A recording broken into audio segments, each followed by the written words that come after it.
Halo semuanya, selamat datang di sesi video pembelajaran kita kali ini. Saya sangat senang bisa bertemu dengan kalian meski secara daring. Hari ini kita akan membahas topik yang sangat penting, yaitu research process for product or service validation.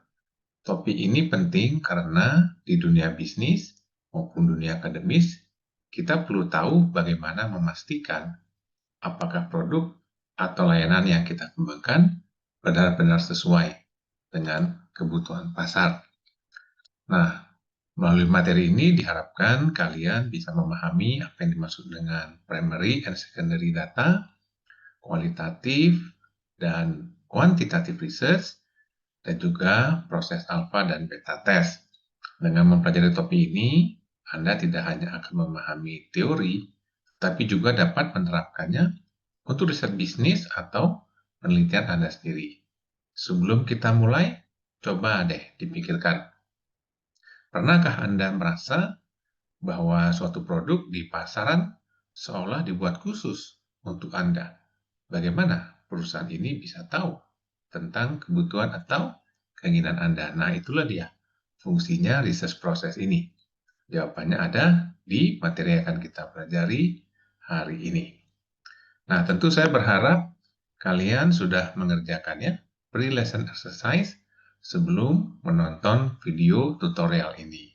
Kalau misalnya pada saat mengerjakan pre-lesson di Camilo ada yang kurang jelas atau mau ditanyakan, silakan memajukan ya atau memasukkan pertanyaan itu dan mengirimnya kepada WA saya ya yang nomornya ada di situ. Demikian juga di sesi video tutorial ini, tempo-tempo, nanti kalian juga akan melihat ada logo ya, seperti ini. Itu artinya saya ingin mengajak diskusi. Seperti biasa ya, jadi pastikan kalian siap-siap dengan membuka form CRS yang linknya juga sudah tersedia di halaman Moodle kelas kita. Oke, siap-siap ya, kita segera masuk ke materi kita yang pertama hari ini, yaitu tentang konsep primary and secondary data. Nah, saya akan langsung saja ya akan mengajukan pertanyaan yang pertama. Karena itu segera siap-siap dengan form CRS nomor 1. Ya, saya akan mengajukan pertanyaan. Waktu yang saya berikan itu ada 60 detik atau 1 menit untuk menjawab. Oke, silakan ya, siap-siap. Ini pertanyaan yang pertama. Apa yang dimaksud dengan secondary data?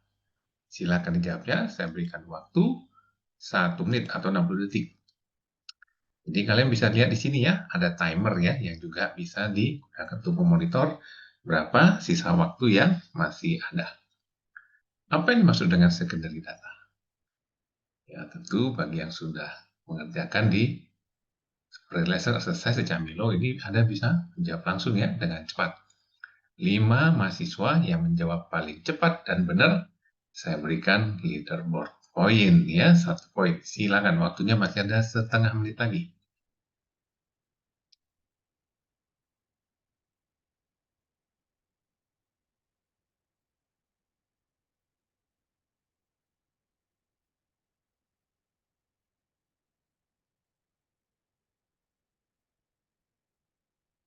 Sepuluh detik lagi. Segera submit ya.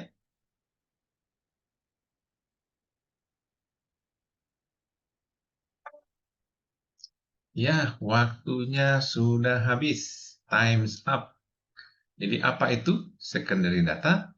Secondary data adalah data yang dikumpulkan oleh pihak lain, oleh badan-badan riset lain yang bisa kita gunakan ya untuk kepentingan riset kita. Ya, misalnya data sensus pemerintah, data sensus industri, data tentang konsumsi masyarakat ya. Jadi contohnya itu paling gampang kalau kita ingin membuat bisnis ya yang baru, bisnis coffee shop misalnya, maka kita bisa mencari data ya dari BPS tentang jumlah kafe yang sudah ada maupun laporan konsumsi kopi di Indonesia. Nah, itulah yang disebut dengan secondary data. Sekarang siap-siap dengan pertanyaan saya yang berikutnya, masih nomor 1 ya. Tapi ini pertanyaan 1 B dan 1C. Tolong diperhatikan, pertanyaan 1B itu yang menjawab pria, pertanyaan 1C yang menjawab wanita. Jangan lupa ya, pertanyaan 1B itu Anda sebut nomornya, langsung siap-siap sekarang. Itu yang menjawab pria, pertanyaan 1C yang menjawab wanita. Oke, saya kasih waktu itu hanya 30 detik, jadi harus cepat menjawabnya ya. Untuk pria, apa keunggulan menggunakan secondary data ini? Untuk wanita, apa kekurangan menggunakan secondary data ini? Ayo segera cepat dijawab. Waktunya hanya 30 detik, setengah menit. Yang pria, apa keunggulan menggunakan secondary data ini? Dalam riset bisnis, untuk wanita, apa kelemahannya? Menggunakan secondary data ini untuk riset bisnis, ya, riset pengembangan bisnis. Silakan, waktunya sudah mau habis.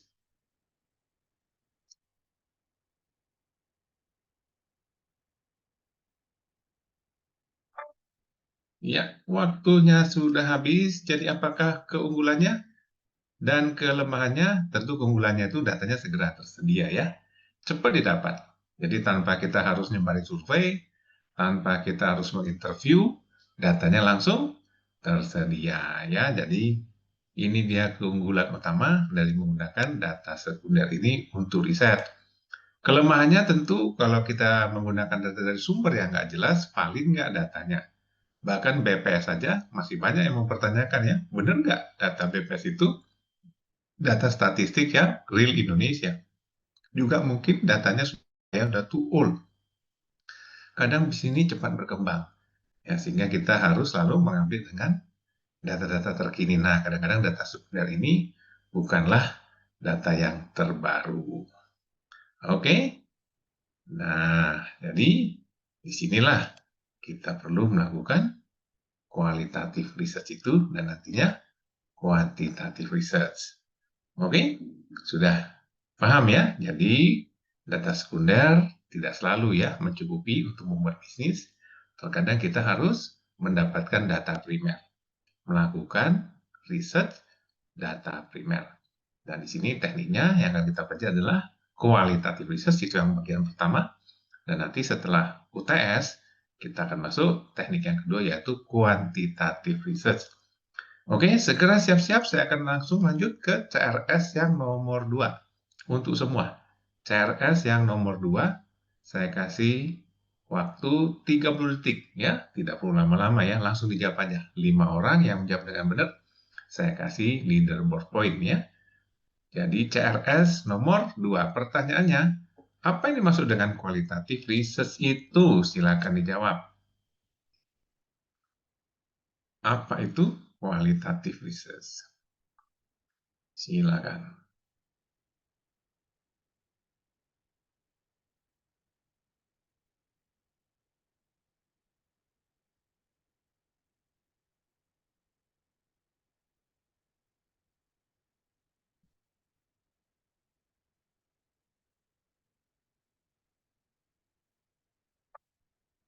Baik, waktunya habis. Ya, jawabnya singkat padat ya. Jadi kalau kalian baru nonton video ini tanpa membaca buku dulu, tanpa kerjakan Camilo, tentu akan kerepotan ya. Tentu Anda tetap bisa menjawab ya, tapi akan kalah cepat itu ya dari teman-teman yang sudah latihan lebih dulu dan membaca buku. Jadi bagi yang langsung nonton video tanpa baca buku, saya sarankan ke depannya ya, pada saat kita belajar mandiri, supaya mengerjakan Camilo dulu. Jadi pada saat kita menonton video tutorial ini, Anda bisa dengan cepat ya menjawab ya pertanyaan yang saya tanyakan. Baik, jadi kualitatif research itu adalah proses penelitian yang fokus pada emerging question. Jadi kita menggali data yang disampaikan oleh informan itu, narasumber itu. Ya, jadi participan setting ya. Jadi narasumber itu dia akan sangat dominan di dalam kita mendapatkan data itu. Ya, dan menggunakan konsep yang istilahnya itu induktif. Nah, ini pertanyaan berikutnya ya, 2B. Saya kasih waktu 1 menit ya sekarang ya. Apa yang dimaksud dengan induktif di sini? Silakan ya, saya kasih waktu 60 detik. Karena ini sudah saya jelaskan di pertemuan di kelas ya terakhir. Ciri-ciri utama penelitian kualitatif adalah inductive research. Apa itu yang dimaksud specific to general themes yang ditulis di PowerPoint ini? Riset yang seperti apa sih yang disebut riset yang induktif itu? Silakan ya, waktunya tinggal setengah menit lagi.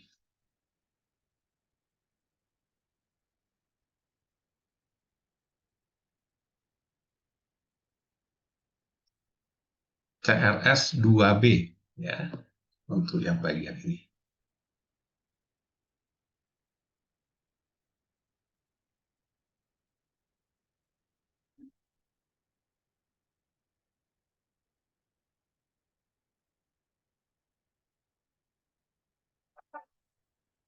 Baik, jadi yang disebut induktif di sini adalah dalam penelitian kualitatif, kita tidak memulai dengan membuat hipotesa. Ya, namun kita mengamati data terlebih dahulu dari jawaban-jawaban informan itu atau narasumber itu. Lalu dari jawaban itu, data kualitatif itu, barulah kita membuat kesimpulan dan membuat gambar atau model yang istilahnya itu proposisi. Nanti setelah itu jadi model kualitatif itu baru biasanya kita uji di penelitian kuantitatif ya menjadi pengujian hipotesa.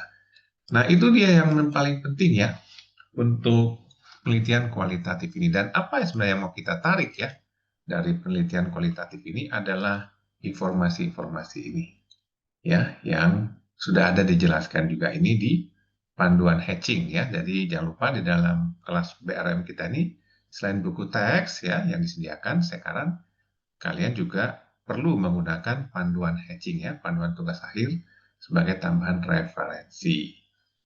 Oke, seperti itu. Sekarang kita lanjut lagi nih, CRS yang nomor 3. Sudah siap? Lanjut lagi ya, CRS nomor 3. Pertanyaan saya adalah, ya ini saya kasih waktu 30 detik. Jadi jawabannya nggak usah panjang-panjang ya. Saat cari satu contoh aja gitu boleh ya. Satu ciri saja juga boleh. Pertanyaan saya untuk CRS nomor 3 adalah, dalam bisnis research konteks, ya dalam konteks riset bisnis, apa sih sebenarnya tujuan kita melakukan kualitatif research ini? Apa maksudnya kita melakukan penelitian kualitatif ya dalam proses kita membuat bisnis ini? Silakan ya, waktunya ini hanya kurang dari 30 detik. Sehingga nanti ketika kalian mengerjakan latihan kualitatif research, nah tujuan melakukan latihan itu adalah, nah ini yang kita tanya ini ya. Inilah nanti daftar pertanyaan interview yang harus disiapkan, yang ditanyakan nanti ke narasumber. Ya, waktunya sudah habis. Nah, jadi yang pertama adalah belajar untuk mengenali customer needs. Jadi kalau kita misalnya seperti saya bimbing, misalnya mau bikin bakso Malang, gitu ya. Nah, apa sih sebenarnya diinginkan oleh penggemar bakso Malang ini atas sebuah restoran bakso misalnya? Ada nggak hal-hal yang belum bisa dipenuhi oleh warung-warung bakso yang sudah ada sekarang? Terus yang kedua adalah customer journey. Proses yang dilalui oleh customer itu ketika menikmati bisnis kita, mau produk kita, layanan kita itu apa saja. Nah, kita perlu identifikasi supaya kita bisa memberikan yang terbaik.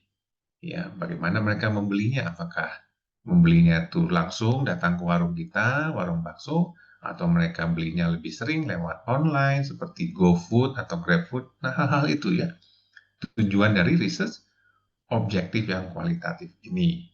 Ya, seperti itu. Nah, biasanya hasil dari interview bisa juga bentuknya FGD ya, focus group discussion, atau observasi langsung di lapangan ya, itu macam-macam ya jenis pengumpulan data ya kualitatif. Biasanya seperti ini. Pertama bisa structure text ya, jadi kita rekam, pertanyaannya udah kita bikin runut seperti itu, lalu ada transkripnya. Ya, bisa juga audio recording ini ya. Jadi ketika kita rekam pakai handphone, interview itu juga ada data kualitatif. Saya dalam penelitian saya, biasanya saya juga videokan itu ya. Karena gerak body language itu juga biasanya penting dalam penelitian saya. Dan ada macam-macam. Yang grafik, gambar, dan desain-desain lain yang mungkin terjadi atau dilakukan selama proses pengumpulan data kualitatif ini. Ya, itu dia ya. Jadi tolong perhatikan itu contoh-contoh dari data kualitatif. Nah, sekarang akan saya lanjut dengan tugas individu. Nah, tugas individu ini baru tersedia nanti di Moodle ya, kira-kira 1 sampai 2 hari setelah video tutorial ini. Ya, jadi tolong dipantau ya di halaman Moodle itu untuk petunjuk detailnya. Jadi di sini tugas individu adalah masing-masing kita untuk menganalisis artikel yang sudah disiapkan.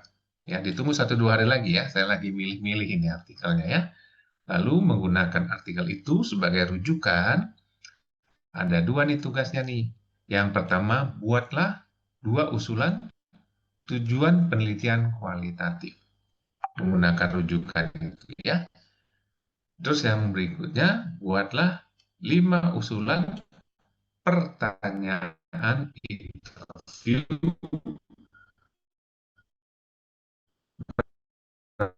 berdasarkan 2 usulan tujuan penelitian tadi.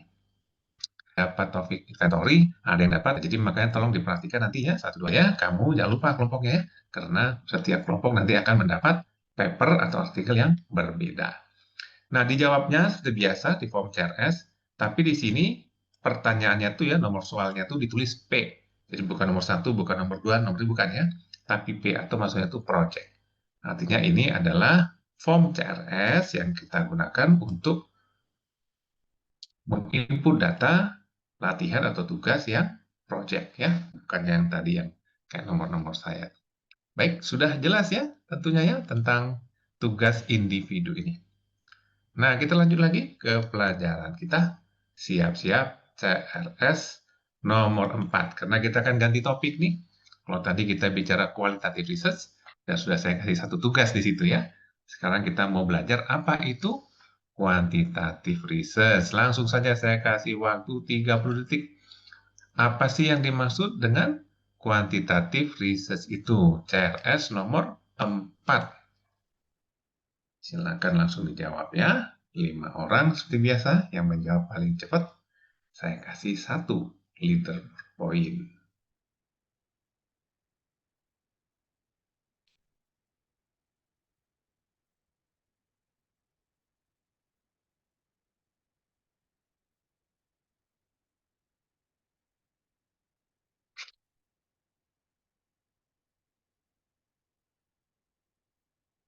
Yap, waktunya sudah habis. Jadi kuantitatif research itu adalah metode penelitian untuk menjawab tujuan research melalui pengukuran numerik. Jadi di sini kuncinya itu ya, kita mencari data dalam bentuk angka-angka. Kalau interview tadi kualitatif bentuknya kalimat kan, gambar, video begitu. Nah, kuantitatif harus berupa angka, misalnya berapa penjualan ya. Kemudian kalau kita kasih contoh produk, apakah kamu suka, tidak suka, kita kasih skala tuh antara 1 sampai 7. Sangat tidak suka sampai sangat suka. Nah, itulah yang disebut dengan kuantitatif research ini. Nah, saya lanjut dengan pertanyaan yang kedua, yaitu 4B. Ya, pertanyaan 4B ini penting sekali. Jadi, dalam konteks bisnis project atau research bisnis kalian, apa tujuan dari kuantitatif research ini? Apa manfaatnya? Sekali lagi ya, saya kasih waktu 30 detik. Apa manfaatnya kita melakukan kuantitatif research ini? Dalam konteks membuat bisnis baru ya, bisnis startup.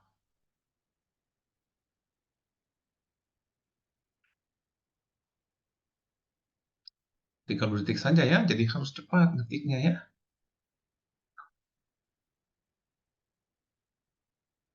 Pendek saja jawabannya ya.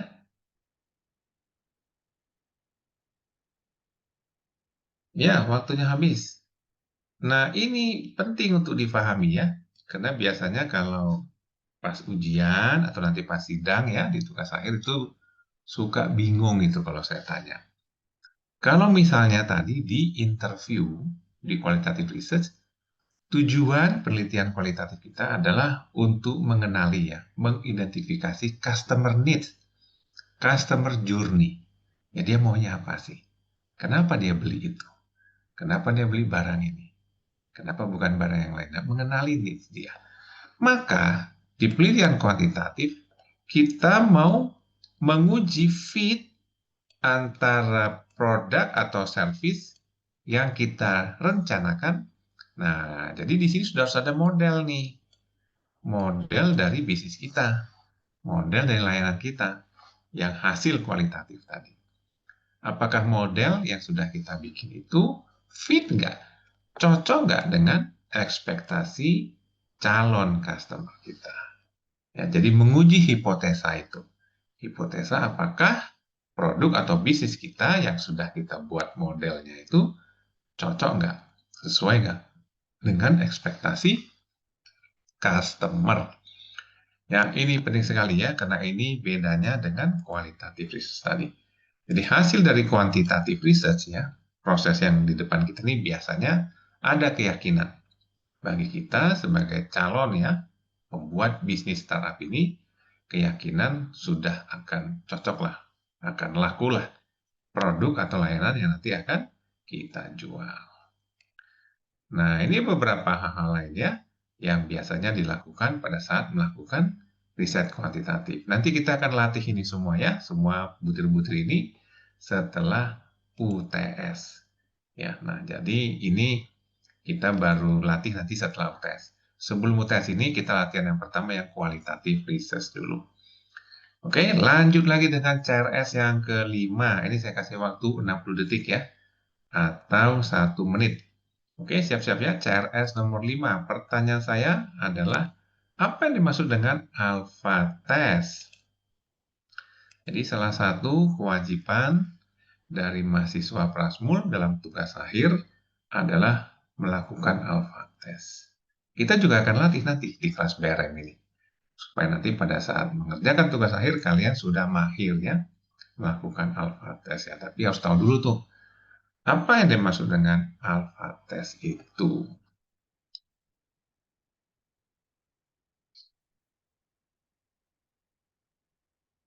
Nah, ini di buku teks kita karangan Profesor Sekaran itu tidak ada dibahasnya. Jadi penjelasan lebih detail tentang alpha test ini bisa dibaca di panduan hatching ya yang sudah ada ya di Moodle kita. Panduan tugas akhir Universitas Prasetya Mulia. Ya, di situ ya dibaca-baca ya. Nantinya juga kalian akan menerima yang edisi pas kalian mengerjakannya. Yang saya bagikan di sini itu edisi paling akhir. Edisi 2025 yang digunakan oleh angkatan yang sekarang nih, yang barusan saya bimbing ini ya. Nah, jadi di sini alpha test itu adalah untuk menguji apakah produk yang sudah kita desain itu memang jadinya seperti itu tuh. Kalau dibuat demonstrasinya, contohnya, prototipenya. Ya, tadi misalnya bakso. Nah, pada saat kuantitatif kan kita hanya kasih gambarnya aja ya. Ini ilustrasi bakso. Kira-kira Anda tertarik beli nggak? Nah, kasih skor. Sangat tidak tertarik, 1. Sangat tertarik, 7. Nah, itu kuantitatif research. Nah, alpha test ini adalah kita harus bikin tuh sampel baksonya. Ya, kalau tadi di kuantitatif hanya ilustrasi saja, di alpha test harus ada udah. Dibikin tuh baksonya. Lalu kemudian kita undang tuh. Ya, kita undang calon-calon customer tuh untuk ngetes. Ya, tes langsung. Bisa memang ini yang disurvei sebelumnya ya. Boleh itu orang itu lagi yang diundang. Untuk memastikan bahwa dia memang sesuai ya yang dia bayangkan pas saat dia menjawab di survei itu ketika udah dia lihat sendiri ya makanan atau jasa yang kita siapkan itu. Nah, di sini biasanya responden itu tidak perlu membayar. Jadi dia menguji produk kita ya tanpa perlu membayar. Nah, diharapkan dari tujuan alpha test ini jelaslah bahwa produk kita ini sudah sesuai dengan ekspektasinya kita bikin sampelnya. Maka biasanya setelah alpha test kita akan lanjut dengan beta test. Silakan CRS nomor 6. Udah tahu ya, saya kasih waktu 30 detik. Apa yang dimaksud dengan beta test sekarang di sini? Ini setelah alpha test, inilah bagian terakhir. Apa beta test 30 detik aja bisa ya? Nah, ini udah sering dengar pasti kan dari kakak kelas. Saya juga udah jelaskan tuh di pertemuan kita terakhir.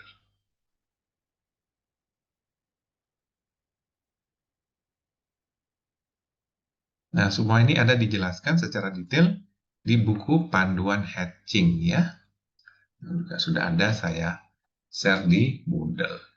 Ya, jadi beta test ini kita menguji elemen-elemen lain di luar fitur produk itu. Ya, jadi kalau misalnya tadi bakso paling gampang ya, di alpha test kita tes baksonya kan, ya produknya itu ya kita bikin satu ya satu mangkok, lalu informan kita narasumber kita suruh nyicip. Nah itu alpha test. Kalau beta test nggak cuma itu, beta test kita menguji misalnya berapa lama itu kita masak, ya karena nggak boleh juga kan harus ada SOP-nya ya. Bikin bakso itu kalau sejam baru jadi ya itu nunggunya marah dia. Nah, jadi pasti kita punya standar kan, misalnya bikin baksonya itu 2 menit jadi. Nah, itu kita uji benar nggak?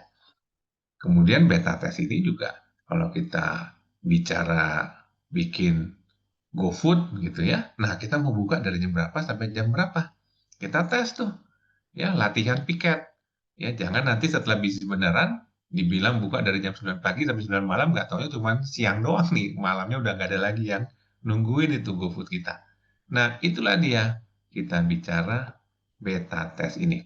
Jadi supporting element, hal-hal lain ya yang perlu juga dites selain dari produk inti yang tadi itu. Yang memastikan proses bisnis semuanya sudah bisa berjalan dengan baik. Nah, disinilah bedanya alpha test dengan beta test itu ya. Jadi kalau alpha test itu hanya fungsi intinya saja, ya fungsi utama. Kalau bakso ya makanan baksonya itu saja yang kita tes. Nah, kalau beta test kita mengetes support features-nya, hal-hal lain, bahkan marketing mix-nya. Kalau misalnya kita akan ada posting rencananya di Instagram atau di TikTok, nah itu kita tes bikinnya. Ya, kita tes seminggu bisa nggak kita bikin 2 kali atau bahkan ada yang biasanya sebelumnya tuh setiap hari. Nah, dites juga tuh di situ seperti itu memastikan bahwa semuanya bisa berjalan dengan baik. Yang bisnis kita sudah siap untuk diluncurkan. Itulah dia beta test itu. Nah, nanti pada saat ketemu dengan saya di kelas berikutnya, ya, saya akan memberitahukan lebih detail tentang tugas ini. Ya, kalau ini tugas kelompok. Ya, tadi sebelumnya itu tugas individu jangan lupa ya. Nah, jadi kalau ini baru pemberitahuan awal dari saya, penjelasan lebih lanjut tentang tugas ini itu nanti di pertemuan kelas kita berikutnya. Ya, jadi pastikan semuanya mengerjakan tugas individu yang sebelumnya ini ya, supaya kamu punya bayangan, bisa mengerti ya dengan tugas yang berikutnya nih, yaitu kita akan langsung membuat research plan. Ya, research plan yang kualitatif. Ya, jadi kita akan langsung mulai latihan untuk interview ya atau FGD. Ya, karena itu penting sekali setiap kalian untuk mengerjakan tugas individu supaya nanti pada saat menjelaskan tugas kelompok, ini sekarang yang ini tugas kelompok ya, tapi nanti ya, ini baru pengantar saja. Nanti di pertemuan kelas berikutnya yang minggu keempat baru akan saya jelaskan.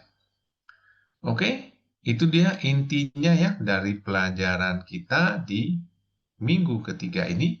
Ya, jadi kalian sudah belajar mengenai secondary data, bagaimana itu bisa bermanfaat ya untuk sebuah proses bisnis, kemudian konsep kualitatif research atau penelitian kualitatif, penelitian kuantitatif, alpha test, dan beta test. Nah, itulah dia research proses itu. Research proses yang kita akan pelajari di sepanjang kelas BRM ini, dan nanti kalian pun akan melakukannya untuk mengerjakan tugas akhir, yaitu bisnis project itu. Ya, dengan pemahaman ini diharapkan kalian sudah siap ya untuk melakukan validasi produk sebelum meluncurkan bisnis yang baru. Terima kasih sudah mengikuti video pembelajaran ini. Ingat, riset yang baik bukan hanya mengumpulkan data, tapi juga menginterpretasikan data untuk keputusan bisnis yang strategis.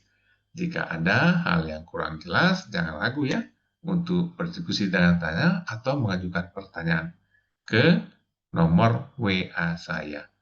Sampai jumpa pada sesi berikutnya dan tetaplah semangat belajar. Salam.